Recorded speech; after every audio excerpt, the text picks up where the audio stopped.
कुष्मांडा माता, मां दुर्गा की चौथी शक्ति की पावन कथा सुने। ब्रह्मांड को उत्पन्न करने वाली मां कुष्मांडा देवी माता। सुरा संपूर्ण कलश रुधिराप्लुतमेव च दधाना हस्तपद्माभ्या कुष्मांडा शुभदास्तु में।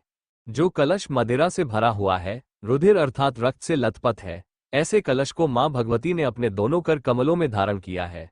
ऐसी मां कुष्मांडा मुझे शुभता अर्थात कल्याण प्रदान करे। नवरात्रि में चौथे दिन देवी को कुष्मांडा के रूप में पूजा जाता है। अपनी मंद हल्की हंसी के द्वारा अंड यानी ब्रह्मांड को उत्पन्न करने के कारण इस देवी को कुष्मांडा नाम से अभिहित किया गया है। जब सृष्टि नहीं थी, चारों तरफ अंधकार ही अंधकार था, तब इसी देवी ने अपने ईशत हास्य से ब्रह्मांड की रचना की थी। इसीलिए इसे सृष्टि की आदिवरूपा या आदिशक्ति कहा गया है।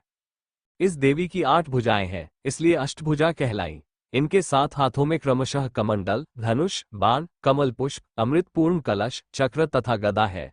8वें हाथ में सभी सिद्धियों और निधियों को देने वाली जपमाला है। इस देवी का वाहन सिंह है और इन्हें कुम्हड़े की बलि प्रिय है। संस्कृति में कुम्हड़े को कुष्मान कहते हैं, इसलिए इस देवी को कुष्मांडा। इस देवी का वास सूर्यमंडल के भीतर लोक में है। सूर्यलोक में रहने की शक्ति क्षमता केवल इन्हीं में है। इसीलिए इनके शरीर की कांति और प्रभा सूर्य की भांति ही दैदीप्यमान है। इनके ही तेज से 10 दिशाएं आलोकित है। ब्रह्मांड की सभी वस्तुओं और प्राणियों में इन्हीं का तेज व्याप्त है। अचंचल और पवित्र मन से नवरात्रि के चौथे दिन इस देवी की पूजा आराधना करना चाहिए।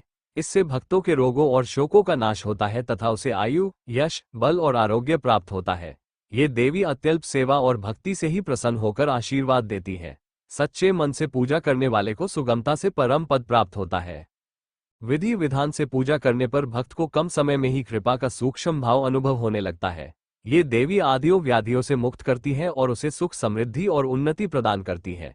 अंततः इस देवी की उपासना में भक्तों को सदैव तत्पर रहना चाहिए। बोलो जय माता दी।